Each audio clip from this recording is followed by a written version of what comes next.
বিসমিল্লাহির রহমানির রহিম। আসসালামু আলাইকুম ওয়ারহমতুল্লাহ। আমল দিয়ে কখনো জান্নাতে যাওয়া যাবে না, জান্নাত লাভের সহজ উপায়। প্রিয় ভাই বোন বন্ধুগণ, আমরা ছোটবেলা থেকেই শুনে এসেছি, নামাজ পড়লে জান্নাত, রোজা রাখলে জান্নাত, ভালো আমল করলে জান্নাত। কিন্তু আপনি কি জানেন, রসূলুল্লাহ সাল্লাল্লাহু আলাইহি ওয়াসাল্লাম নিজেই বলেছেন, শুধু আমল দিয়ে কেউ কখনো জান্নাতে যেতে পারবে না। শুনতে অবাক লাগলেও এটাই চূড়ান্ত সত্য। আজকের এই ভিডিওতে আমরা জানব, কেন আমল একা জান্নাত দিতে পারে না। তাহলে আমলের মূল্য কি, জান্নাত পাওয়ার আসল চাবিকাঠি কি, সবচেয়ে সহজ অথচ গভীর উপায় কোনটি যা আল্লাহকে রাজি করে। এই ভিডিওটি যদি আপনি মন দিয়ে দেখেন ও শোনেন, ইনশা আল্লাহ আপনার ইবাদতের দৃষ্টিভঙ্গি বদলে যাবে। ১. রসূল সাল্লাল্লাহু আলাইহি ওয়াসাল্লামের স্পষ্ট ঘোষণা, আমল একা যথেষ্ট নয়।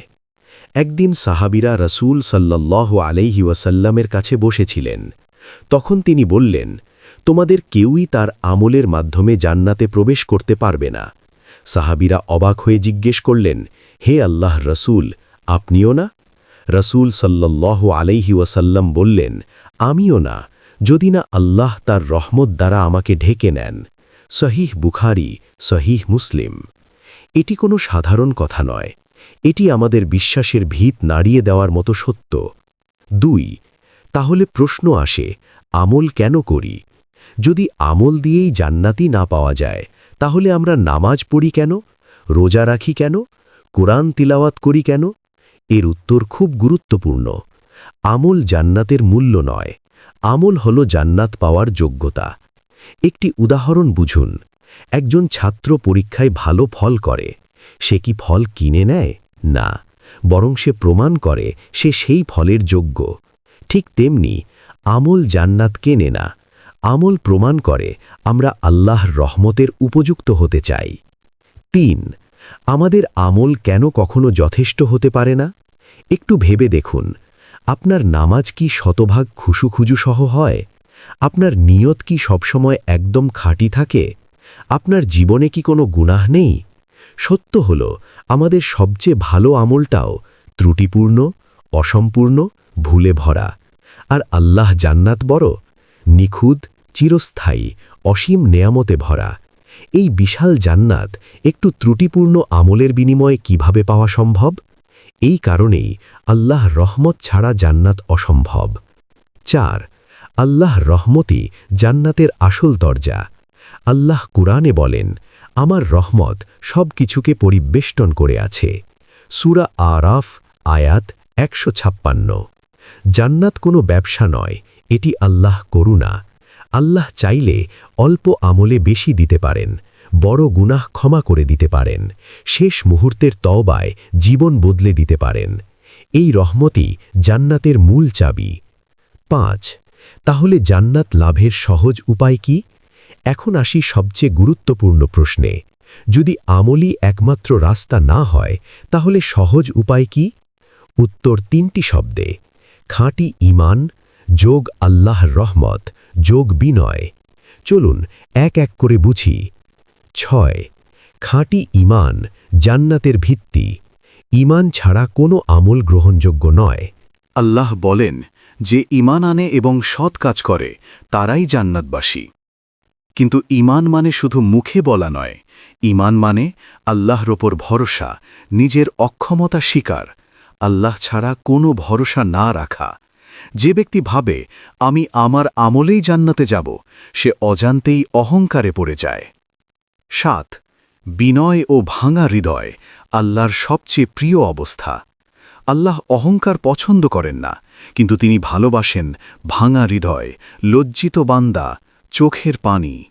রাসূল সাল্লাল্লাহু আলাইহি ওয়াসাল্লাম বলেছেন, যে ব্যক্তি নিজের আমলের উপর গর্ব করে সে ধ্বংসের পথে। আর যে বলে, হে আল্লাহ, আমি কিছুই নই, তুমি না বাঁচালে আমি শেষ, এই বান্দাই আল্লাহর কাছে সবচেয়ে প্রিয়। ৮. ছোট কিন্তু হৃদয় ছোঁয়া আমল যা রহমত টেনে আনে। কিছু আমল আছে যেগুলো ছোট মনে হলেও আল্লাহর রহমত টেনে আনে।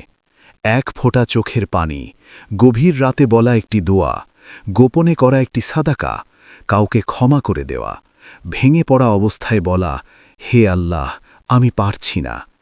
এই আমলগুলো জান্নাত কেনে না, কিন্তু জান্নাতের দরজা খুলে দেয়। 9 তওবা, সবচেয়ে সহজ জান্নাতি রাস্তা। আপনি যদি প্রশ্ন করেন সবচেয়ে সহজ জান্নাত পাবার পথ কোনটি, উত্তর একটাই, খাঁটি তওবা।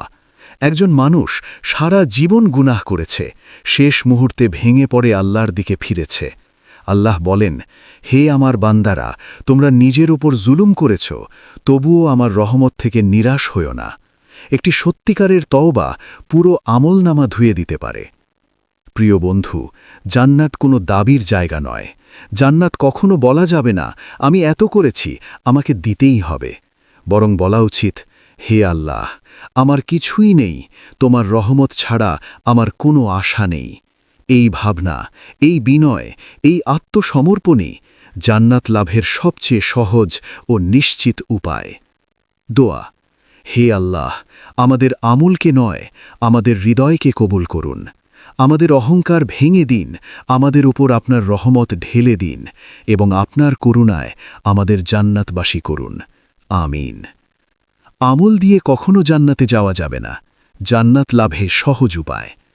আমলের ফাঁদ, আত্মতুষ্টি ও গোপন ধ্বংস। প্রথম পর্বে আমরা জেনেছি আমল কখনোই জান্নাতের মূল্য নয়, জান্নাত আসে শুধু আল্লাহর রহমতে। কিন্তু এখানে একটি সূক্ষ্ম ও ভয়ঙ্কর বাস্তবতা আছে। আমল নিজেই কখনো কখনো ধ্বংসের কারণ হয়ে দাঁড়ায়। হ্যাঁ, যে আমল আপনাকে আল্লাহর কাছে নেওয়ার কথা, সেই আমলই যদি অহংকার জন্ম দেয়, তাহলে সেটিই আপনার পতনের শুরু। এই পর্বে আমরা জানব কেন বেশি আমল করা মানুষও ধ্বংস হতে পারে, আমলের সবচেয়ে ভয়ঙ্কর ফাঁদ কোনটি, আত্মতুষ্টি কিভাবে ঈমান নষ্ট করে, কোন অবস্থায় আমল আল্লাহর কাছে গ্রহণযোগ্য হয়।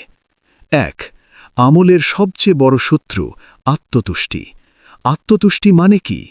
আমি যথেষ্ট ভালো, আমি তো অনেক ইবাদত করি, অন্যদের তুলনায় আমি অনেক এগিয়ে। এই চিন্তাগুলো খুব সাধারণ মনে হলেও আল্লাহর কাছে এগুলো মারাত্মক। কারণ এই মুহূর্তে বান্দা আর আল্লাহর মুখাপেক্ষী থাকে না, সে নিজের উপর ভরসা করতে শুরু করে। 2 ইবলিসের পতন, আমল বনাম বিনয়। ইবলিস কি আল্লাহকে চিনত? হ্যাঁ। সে কি ইবাদত করত? হ্যাঁ। সে কি ফেরেশতাদের মাঝে ছিল? হ্যাঁ। তবুও সে ধ্বংস হল কেন? কারণ সে বলেছিল, আমি তার চেয়ে উত্তম। এই একটি বাক্য হাজার বছরের আমল ধ্বংস করে দিল।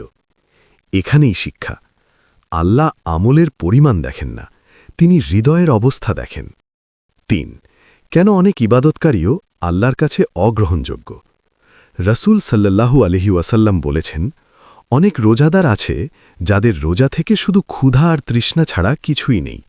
কেন এমন হয়? কারণ আমলের ভেতরে খাঁটিত্ব নেই, উদ্দেশ্য আল্লাহ নন, আত্মপ্রদর্শন ঢুকে পড়ে। যে আমল আল্লাহর জন্য নয়, সে আমল আল্লাহ পর্যন্ত পৌঁছায় না।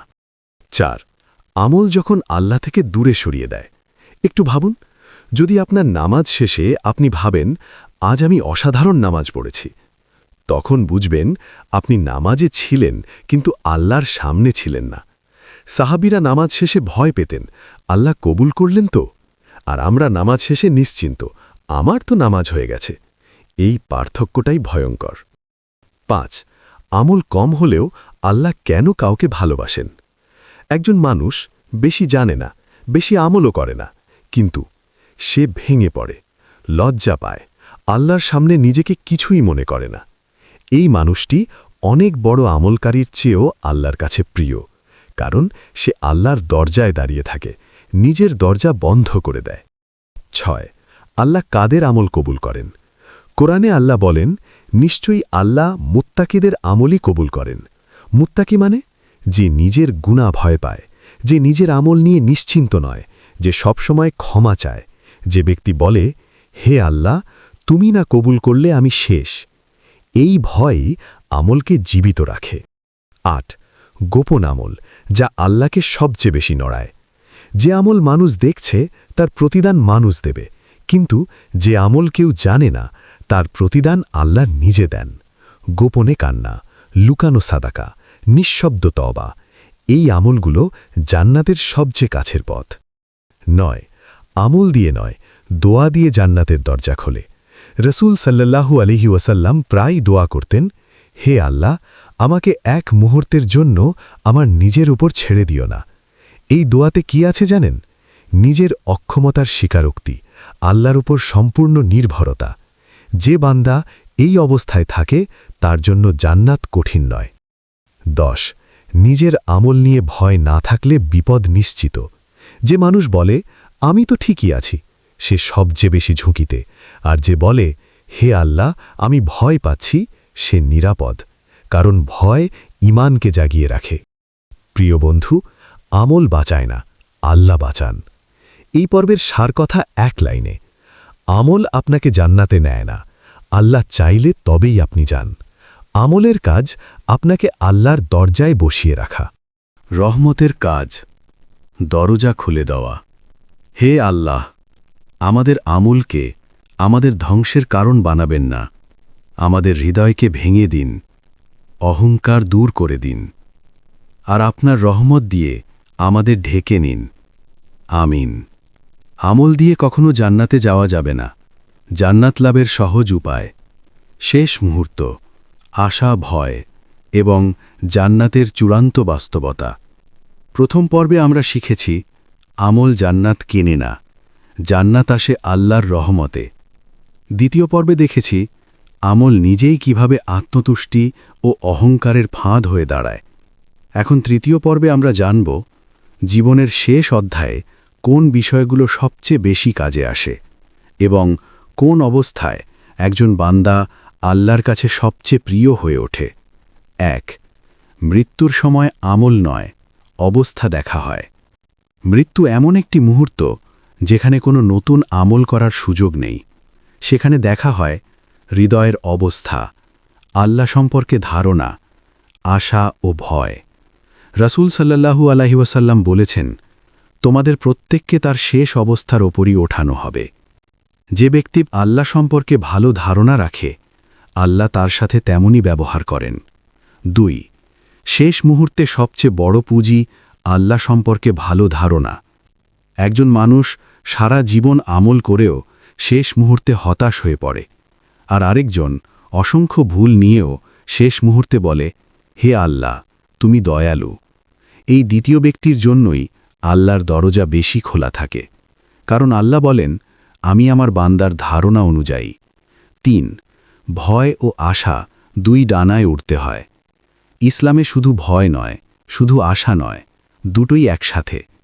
ভয় যাতে গাফেল না হই, আশা যাতে নিরাশ না হই। মৃত্যুর সময় এই দুটোর মধ্যে আশাকে একটু বেশি শক্ত রাখা হয়। রাসূল সাল্লাল্লাহু আলাইহি ওয়াসাল্লাম বলেছেন, তোমাদের কেউ যেন আল্লাহর রহমত থেকে নিরাশ অবস্থায় মারা না যায়। 4 কোন মানুষগুলো জান্নাতের সবচেয়ে কাছে থাকে? জান্নাতের সবচেয়ে কাছের মানুষ যারা ভাঙা হৃদয়ের, যারা চুপচাপ তাওবা করে, যারা নিজেকে কিছুই মনে করে না, যারা মানুষকে ক্ষমা করে দেয়। এই মানুষগুলো নিজেদের জান্নাতি বলে দাবি করে না, বরং তারা ভয় পায়, হয়তো আমি যোগ্য নই। এই ভয়ই তাদের যোগ্য করে তোলে। 5 ছোট আমল কিন্তু শেষ মুহূর্তে ওজনদার। শেষ মুহূর্তে যে আমলগুলো সবচেয়ে ভারী হয়, কাউকে করা অন্যায়ের জন্য ক্ষমা চাওয়া, কারোর হক ফিরিয়ে দেওয়া, লা ইলাহা ইল্লাল্লাহ নিয়ে মৃত্যু, চোখের পানি, অন্তরের অনুশোচনা। এই আমলগুলো দেখতে ছোট কিন্তু আল্লাহর কাছে পাহাড় সম। 6 জান্নাতের লোকেরা কখনো নিজেদের জান্নাতি ভাবে না। যারা জান্নাতে যাবে তারা কখনো বলে না, আমি তো এর যোগ্য, বরং জান্নাতে গিয়ে তারা বলবে, সব প্রশংসা আল্লাহর, যিনি আমাদের পথ দেখিয়েছেন। তারা জানে যদি আল্লাহ না ধরতেন তারা পথ হারাত। 7 সবচেয়ে বিপজ্জনক মানুষ কে জানেন? সবচেয়ে বিপজ্জনক মানুষ হল যে নিজের জান্নাত নিশ্চিন্ত মনে করে, যে নিজের আমল নিয়ে নিশ্চিন্ত, যে তাওবাকে ছোট করে দেখে। এই নিশ্চিন্ততাই সবচেয়ে বড় ধোঁকা। 9 জান্নাতের সবচেয়ে সহজ উপায় এক লাইনে। সব আলোচনা যদি এক লাইনে আনতে হয়, নিজেকে কিছুই মনে না করা, আর আল্লাহকে সবকিছু মনে করা। এই মানসিকতাই জান্নাতের সবচেয়ে সংক্ষিপ্ত রাস্তা। আপনি যদি দুর্বল হন তাহলে আপনি নিরাপদ, কারণ যে ভরসা করে নিজের ওপর সে পড়ে যায়, আর যে ভরসা করে আল্লাহর ওপর সে টিকে যায়। প্রিয় বন্ধুগণ, জান্নাত আল্লাহর উপহার। জান্নাত কোনো বেতন নয়, কোনো বিনিময় নয়, কোনো পাওনা নয়। জান্নাত হল আল্লাহর উপহার, আল্লাহর রহমতের ফল, আল্লাহর ভালোবাসার প্রকাশ। হে আল্লাহ, আমাদের আমল দিয়ে নয়, আপনার রহমত দিয়ে আমাদের বিচার করুন। মৃত্যুর সময় আমাদের হৃদয়কে আপনার উপর ভরসায় ভরে দিন এবং আপনার দয়ায় আমাদের জান্নাতবাসী করুন। আমিন, ইয়া রাব্বাল আলামিন। এই পর্যন্ত ভিডিওটি দেখার জন্য আপনাকে অসংখ্য ধন্যবাদ।